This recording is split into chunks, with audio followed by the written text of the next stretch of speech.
Howdy, howdy. Let me bring you guys in just a little bit closer. We might have to adjust my camera. Just tippy.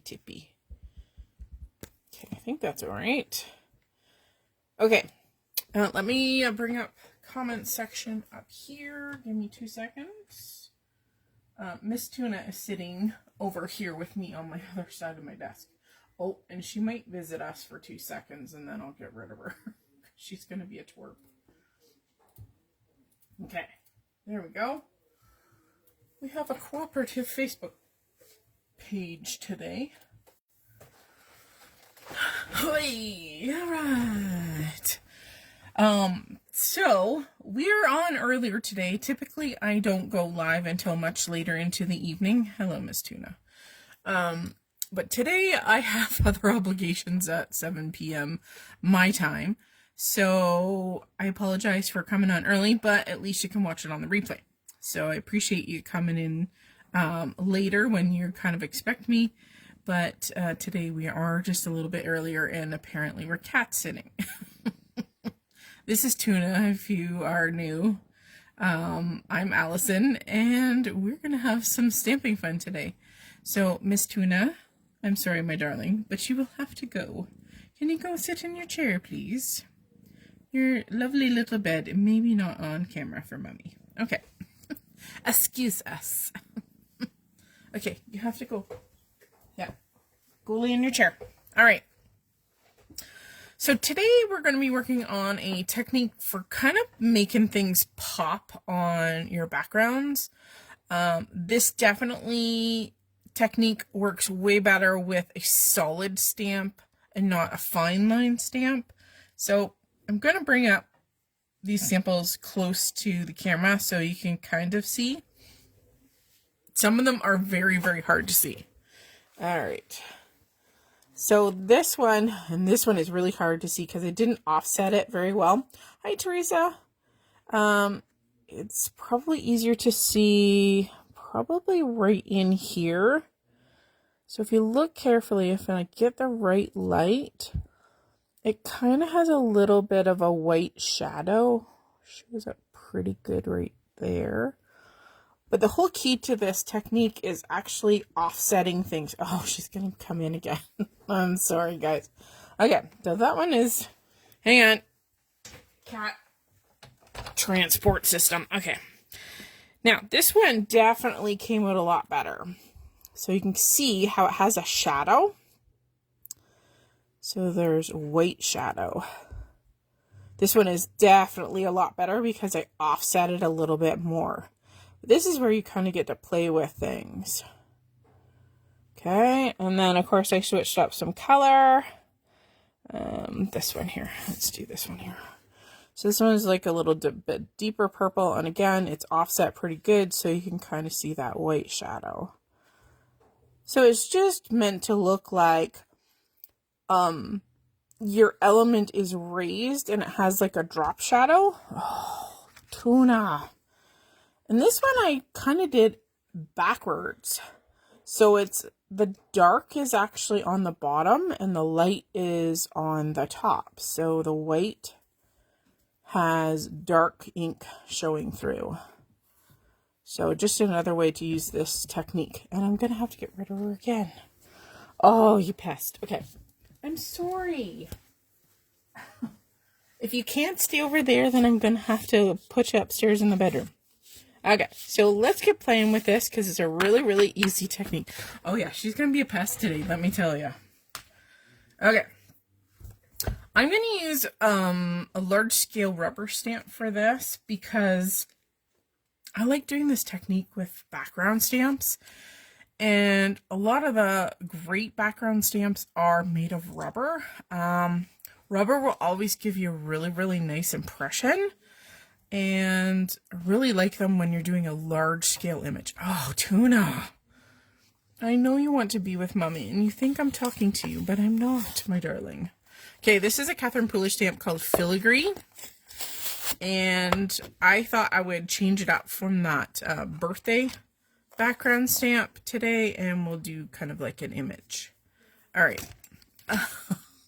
She just has to be in the center of things. Bye-bye. or I'm going to have to come and get Daddy to get you. All right. Yeah, like rubber stamps, right? They definitely have a place in our industry. I mean, I love acrylic stamps because we can get such fine lines with them. I mean, you can definitely get a fine line with a rubber stamp, but rubber stamps take a lot more time to manufacture. They're a little bit more of a time-intensive process to make them, but I still like them. I love them, especially for backgrounds. Okay, so here's how to make setting your cardstock easy. So I'm just going to take any ink. So I'm just grab my Lime Rookie. This is how you make sure that your cardstock always sits beneath the stamp. Okay, so take your ink, doesn't matter what color, and all you have to do is pat around just the edges of your background stamp. And you've got a piece of paper down here. It can be a scrap piece, whatever. And then you're just going to go in and you're going to press that image onto your paper. So this always tells me where exactly my stamp set is. So I can always stick my paper in and make sure that it's going to be covered specifically by the stamp image, right? So you don't need to ink up the whole image, right? You just basically need the outline. Okay, so we're going to be doing a lot of stamp cleaning today because you kind of have to do this in between our steps. So I apologize, but it's just the nature of this particular technique. So it's just the sad part of creating. Okay, you have to clean. Darn. I didn't tell you about this when you had your hobby, right? That you had to clean up. All right. So we're going to start with green since we've kind of already pulled it out. So I just got a piece of bright green, like chartreuse paper here. I am going to create a little bit of a sticky barrier just to help hold my paper in place because I can't use magnets, right? Our stamp is larger than this sheet.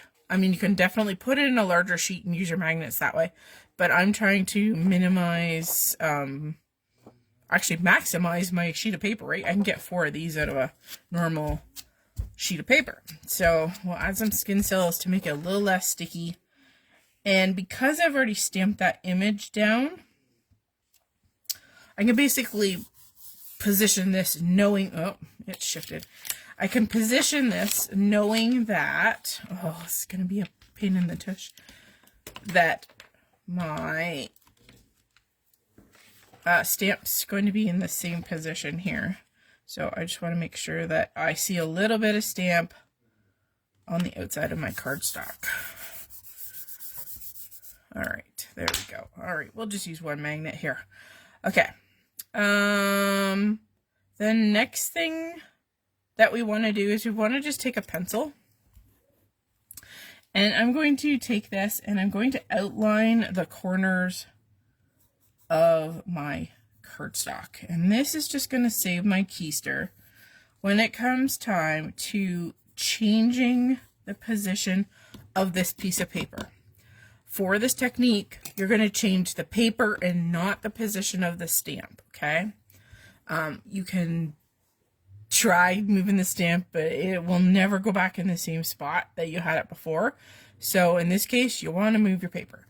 So by indicating where all 4 corners of my paper are, I know where it initially starts and where I can adjust.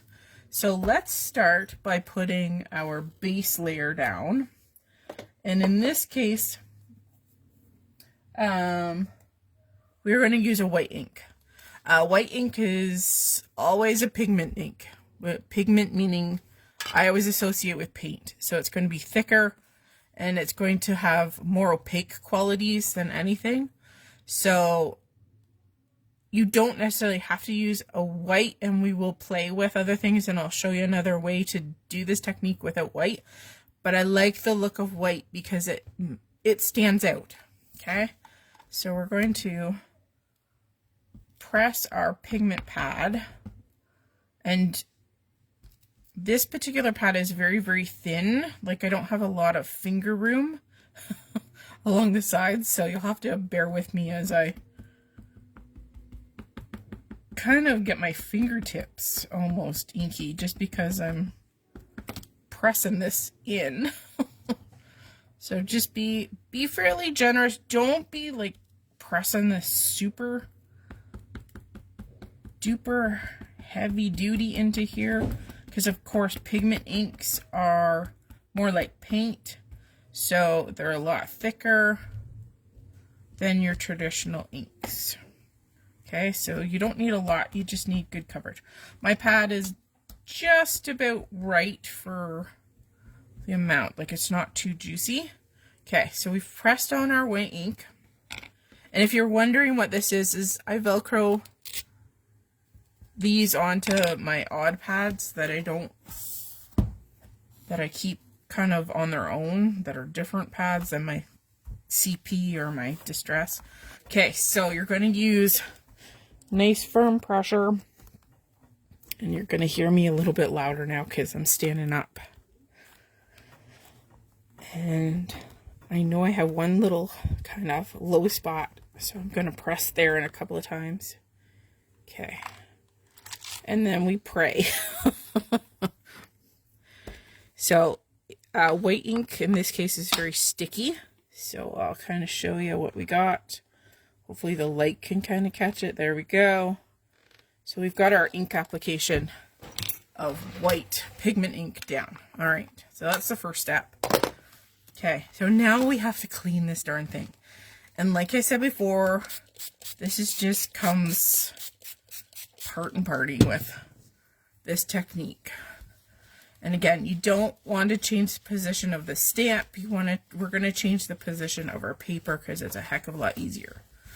So I'm just going to use this is just water. This is nothing special. I find rubber stamps clean a lot easier than acrylics, and for the most part they don't stain. You can definitely take this to the sink, and I apologize for the wobbles. Take it to the sink and wash it there, but since we don't want to move it, we're going to do it this way. Okay.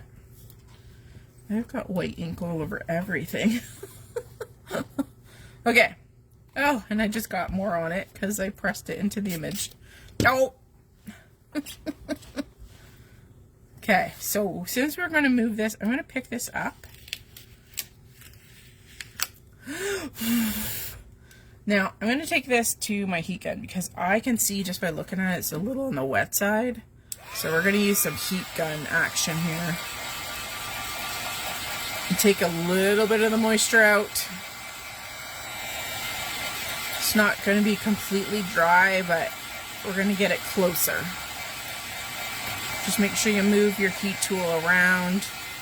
Don't leave it in one spot at a time.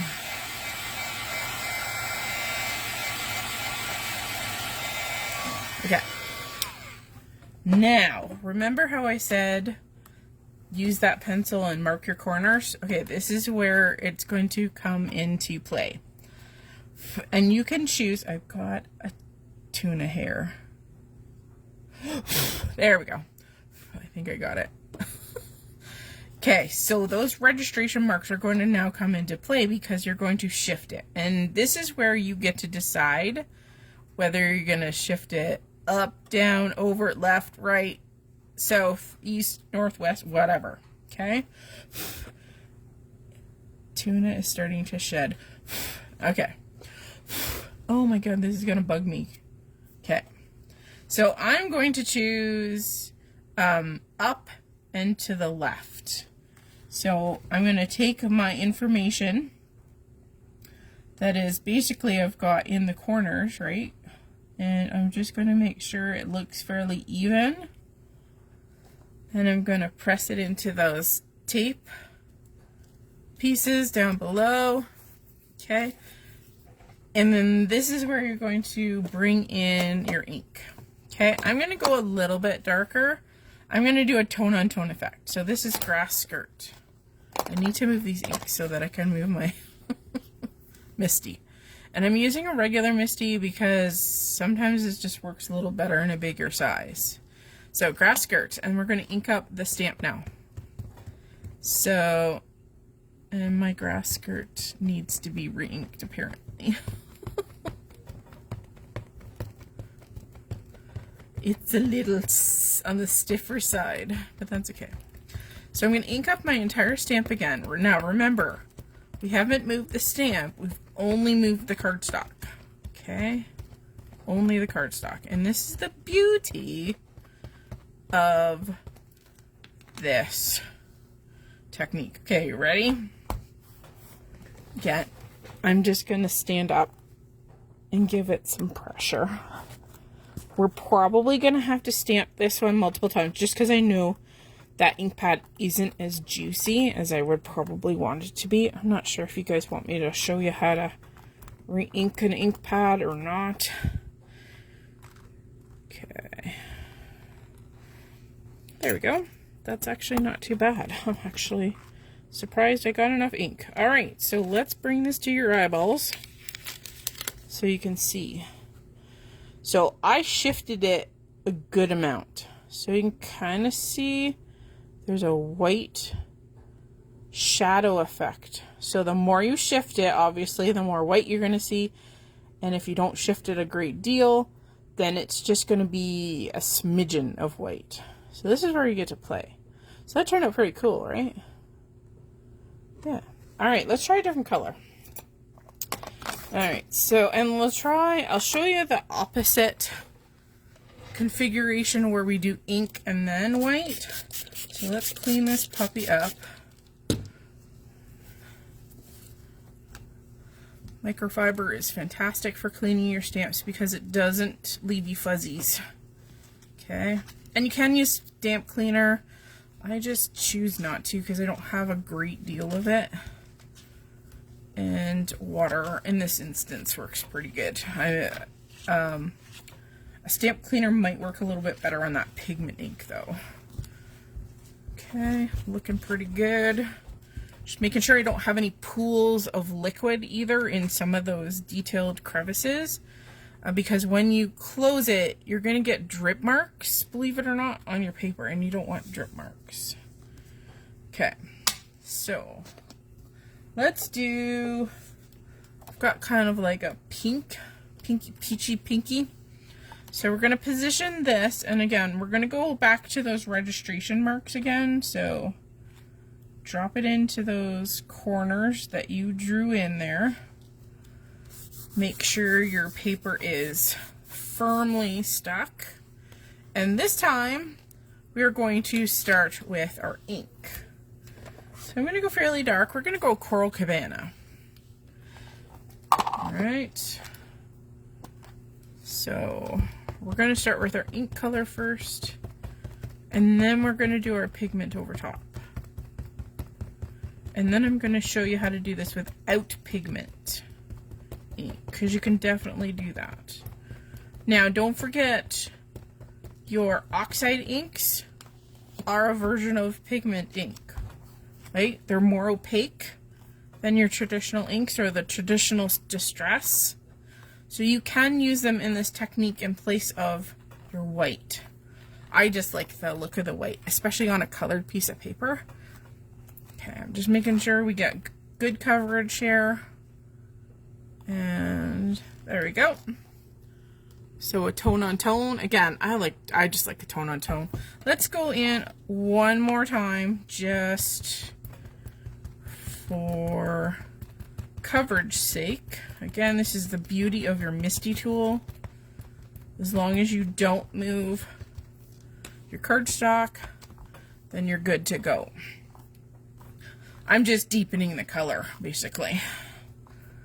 Teresa, how are you guys on weather? What kind of temperature do you have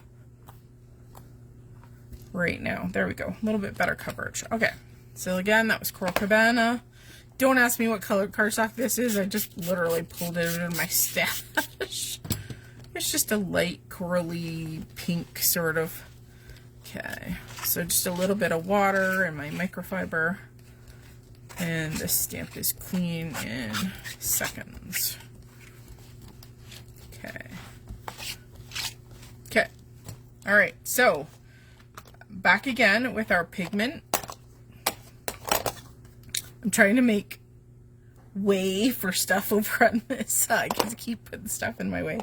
Okay, so this is just a color box, white pigment ink. There's lots of them on the market, so just use what you got.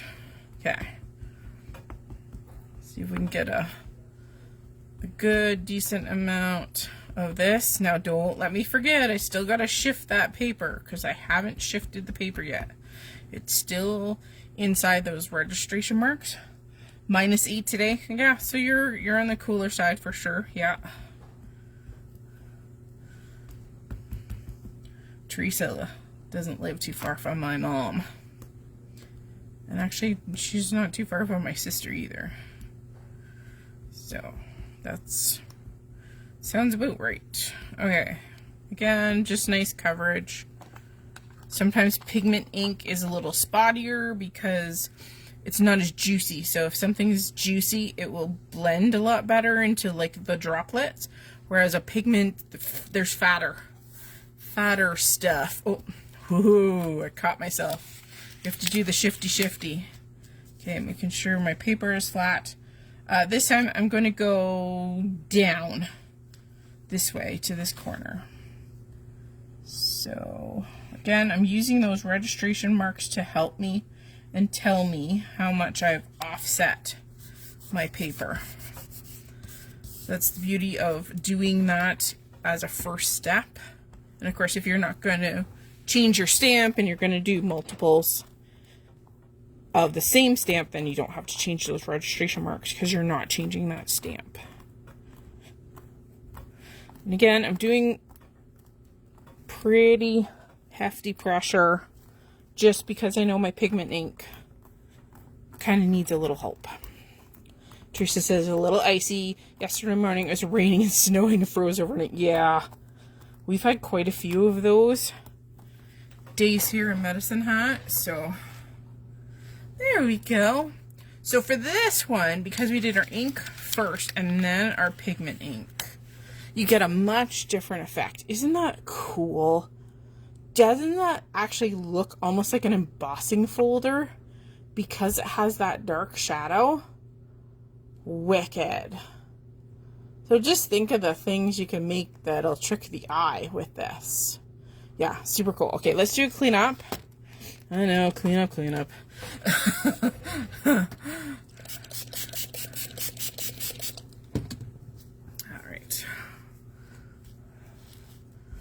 Oh, you can see the green. We may have to change out my cloth just to be on the safe side to make sure that things are clean.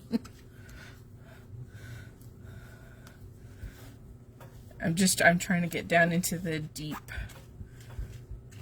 deeper kind of cross pieces on this just to make sure that there's not like a super pool of water. And then again, when I'm done, I will take this up to my sink. Because rubber is pretty resilient, you can be a little rougher on it too. This stamp set has a fair amount of detail, and I've even gone up and taken my nail brush.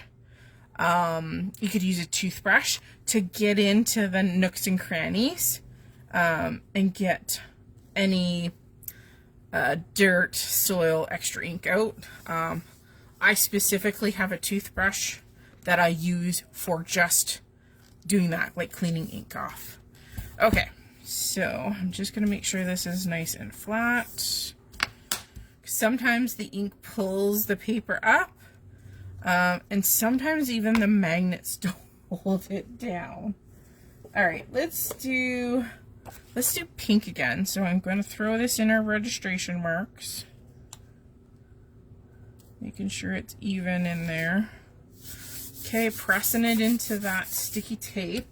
Now I'm going to grab a couple of, I think we'll stick with the Coral Cabana, and I'm going to grab a Distress Oxide. Okay, let me think here. I'm ready to go fairly dark. I kind of pulled my pinks. You know what? Festive berries might go well. And maybe we'll tone down the ink just a tinkle. There we go. Okay, that's what we'll go for. So for this one, this is water reactive dye and pigment ink. So it's a hybrid, right? It's a mixture. So let's try this combination. And we're going to put, hi Anita, we're going to put our ink first and then our oxide, just like we did on our other pink version. Okay, so let's do that. So do-si-do will go on first.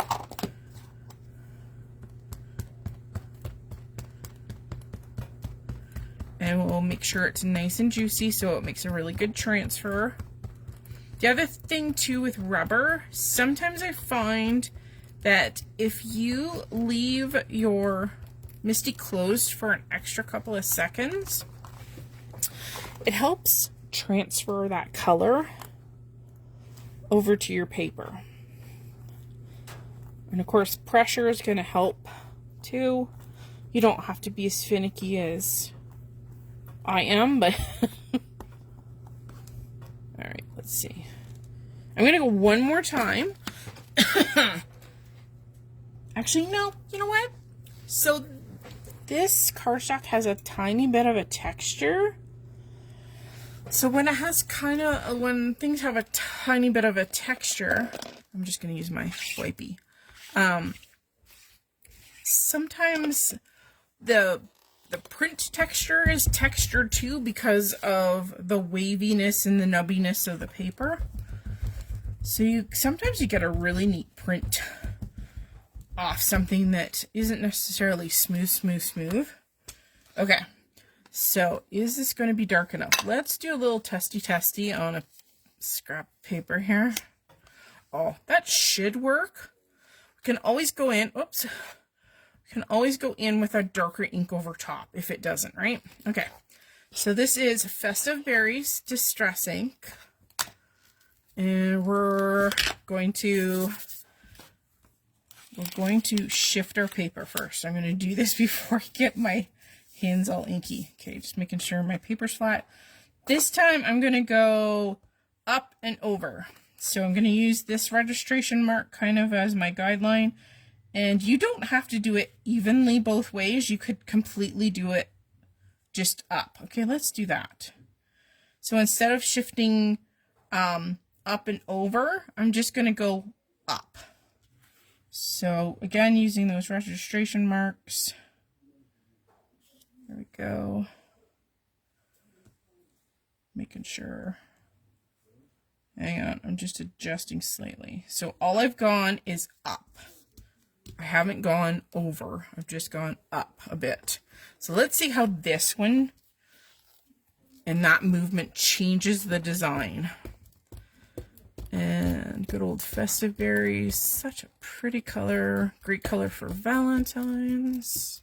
These pink ones are going to make great backgrounds. Just add a simple little heart and even a sentiment with some, oh goodness, some sequins, and you can have a really simple card. Okay. Now the other thing too is this could be a process where you do multiples at a time.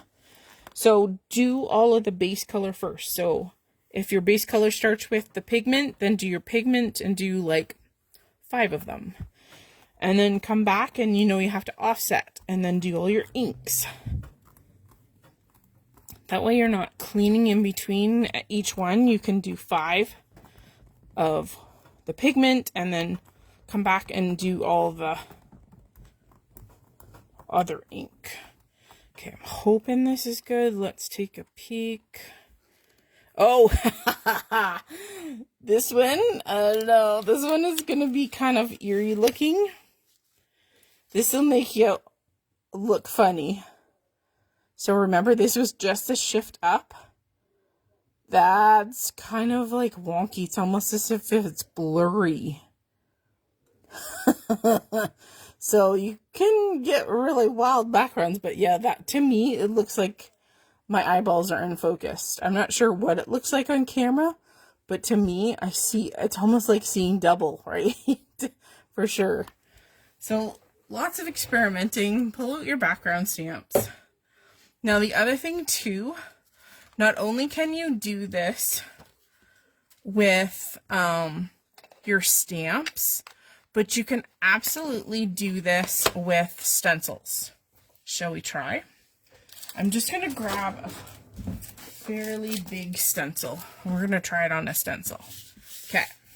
So this is Heffy Doodle's Dotty Lottie stencil. I believe this is still in the shop. That damask background is sadly, I'm sorry, not in the shop, but I apologize, but it sometimes it shows the best. So I'm just going to bring a scrap piece of paper. So we're going to start with the same process. Okay. I'm just going to put down some sticky stuff, add some skin cells. Oh yeah, you like that? I'm dressed to the nines today in layers. Okay, so we're just going to use some limey paper. I'm going to bring in my pencil again, and I'm going to put in the registration marks just in case my paper moves. Now in this case, we can move our stencil because our stencil is the movable part and not the paper, but just in case, okay? Just in case we have a shifty. Not that it should. Yeah, definitely blurry, isn't it? So having that offset, like up and to the left or up and to the right or down, I think makes a big difference to your poor eyeballs. All right, so we're going to find a nice position for our stencil here. I'm just going to grab some repositionable tape to hold this sucker down today. All right, stay there. Okay. We're going to go all four because I just don't want this to shift when we're in the throes of creating. Okay, so this time we're going to do ink and then white. So I'm going to go back in with Mr. Grass Skirt here. Oh, maybe it won't be juicy enough. Hang on. Don't think this one's going to be juicy enough for this. Let's try, and this is going to be a weird one, but let's try Mardi Gras and see what happens. I think my Mardi Gras is fairly juicy. All I need is, we're going to use a blending brush. Okay, double check. Oh yes, definitely juicy. Okay, so let's put down our Mardi Gras. And again, this process is definitely heavy cleaning as you go type process, but you know, it is what it is. And I apologize for the jiggle because my table jiggles. All right. I'm trying to get a fair amount of ink down because it's just going to help make the white or the lighter pigment ink show. So we have a couple of seconds here. Do you guys want me to use a white, or do you guys want to see if we can get a distress oxide to work? So oxide or white, you guys tell me. And I'm gonna just deepen and darken this while you guys let me know. Oxide or white. And I'm gonna have to dry this a bit too, because I think we might be in a pickle if I don't dry it. So let me know between those two choices. Again, that was Mardi Gras. I'm going to pick up Mr. Stencil. Okay.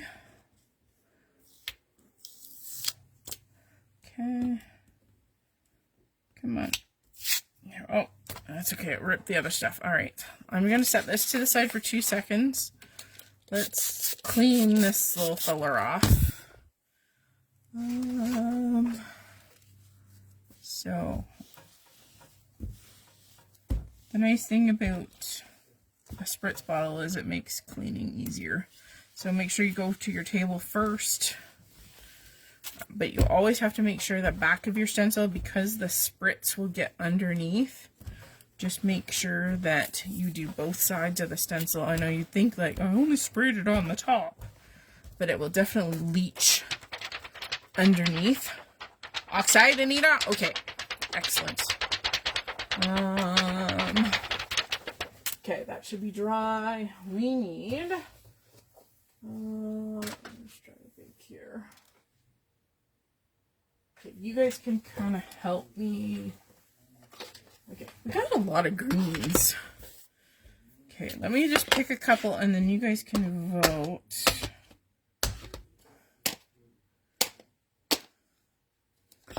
Okay, between those two, Evergreen Bough, so just Evergreen, or Lucky Clover. So Clover or Evergreen. You guys kind of tell me which direction you'd like to go. And I will just do a quick, yeah, it's slightly, hang on, I got a little touch of ink that's super wet. So again, this is all about experimentation, right? You never know what your pigment ink is going to do to your other ink. Just making sure things are a little drier, and this will help avoid the transfer of ink, especially to your white ink pad, because that can be awful naughty. You could have a light green pigment ink pad in no time. Okay. All right, there we go. Okay, so I'm gonna find our position again. And Evergreen. Excellent. Thank you, Teresa. So this time we're going to shift again, right? So there's our original position and we're going to shift. So let's go down and to the right a bit. So in my stencil, I should see base color. So if you look here, especially, you can see that base lime color. That should be in view within those stencil gaps. Okay, that's how you know you've got it in the right position. Okay, we're gonna re-stick this baby down just to hold position. The other thing to be careful of too, if your tape has color on it, see how it has color? So if this was green and I'm using white, you might want to change out your tape on the outsides because you're going to also pick up ink from your tape, and you might not want that. Okay. So Evergreen, I'm going to bring in my dauber. 1 second here. This is what happens when you go on the fly. I don't know if I have a sponge for this color or not. Bring in my Evergreen. There it is. Okay. All right. So yes, you might want to change out your tape, especially if you're using a white versus something else. The other thing too is you might want to put a little bit of pixie spray to hold your stencil a little bit tighter to the paper. Again, it's all an experiment, and you're gonna have to experiment with each decision, right? Like if you change one color, you're going to get a completely different effect. So with this, I'm being really generous and getting right down into those gaps. I apologize for the wiggles. It's gonna be shaky. This is a fun stencil because it's not really circles per se, but it makes for great bubbles or just abstract background. And depending on how opaque your opaque ink is, depends on what kind of color you're going to get in each of those inky spots, whether it be the dark versus the light. I'm trying to make it as even across an application as possible, but you guys know paper crafting is just one of those things, like you get what you get and you don't throw a fit. Right, Tim Holtz? Okay. Alright, I think I got everything covered. I'm just double checking to make sure my application is fairly even. You can kind of tell on the dark part, not necessarily on the light part. Okay, let's do the reveal. And again, your reveal is going to be completely different every time, especially if you change up your products. Okay, this is going to be really interesting because right now you can't even see any lime colored background. So you ready? Oh! So this one is a little bit more subtle. So you can kind of see it's a little bit different green on the upper parts. It's probably more noticeable in life than it is on the camera, but there is definitely a difference. Now the fun part is you can make this a bokeh. Okay, so I'm going to take this and we're going to rotate it. And we're going to change this up even more. So we're going to use the same oxide ink. One second here. Let me find a safe spot for our tape here. Okay. And this time we're just going to do a light dabby. So there's, actually, you know what? Yeah, because I didn't clean my stencil. So I'm just going to use a light application and go into anywhere that's limey. I'm not going to bother to do that one.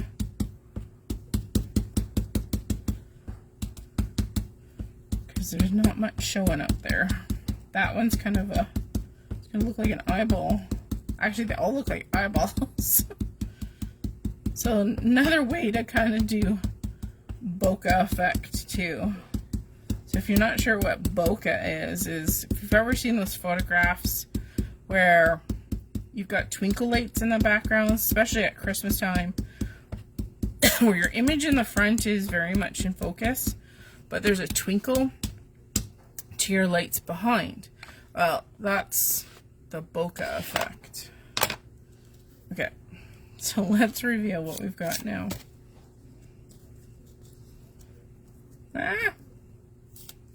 Okay. And of course, if sometimes it's like, okay, so my brain looked at this piece and went, I need more here. That's the beauty of a stencil. So I'm literally, let's go in and there. That makes my heart happy. Don't ask me why. Too much lime green space. So there we go. So just another way to kind of use this technique. Experiment with using different mediums. You probably could even use a watered down acrylic paint if you don't have a color that you like where you could go and mix it. I think it would work too. And try for it being the base or try it being the layering layer. So lots of different products that you probably already have at home. Great way to use your inks. Great way to use up those funky colors of cardstock, because who's going to use a lot of lime green? I have, but it's not always on my like must-have list. So experiment with your inks. Experiment on which goes first and which goes second. So for this one, we started with white ink and we put our green ink over top. This one we did the opposite. We put our dark ink on the bottom and then put our white ink on the top. This one we did a light ink application first and then a darker ink, so no pigment in this one. And then this one we did a couple of layers where we did ink first, then our oxide, and then our oxide again. So lots of ways to change it up, make it look dimensional, make your own background papers. I love this one. Love, love, love. It's too awesome. And then you can blind people with some techniques, because this one makes my eyes hurt. So you'd still use this, you know, but cover up a lot of it. Or just have fun with the same kind of technique, but spruce it up. This one may have shown a little better if we had offset a little bit more, so you can still see, well, you can kind of see it right there. You kind of see the edge of that color a little bit better when I put it on an angle, because oxides have this kind of sheen to them, right? So, again, excuse me, it's all about experimentation. Pull out your cardstock, pull out your inks, pull out your pigment inks, because you can have fun like this. So, thanks for joining me today. As I said in previous videos last week, I am starting a new job on Tuesday, so I will not be here for Technique Tuesdays until further notice, until I find out more of my schedule. I'm hoping they give me a schedule 2 or 3 weeks in advance would be nice, so I can schedule the odd Tuesday, at least live. But until then, no more Tuesdays, and we're just gonna have fun on Sundays. So, awesome. Thanks for joining me. I will see you guys next weekend. Bye now.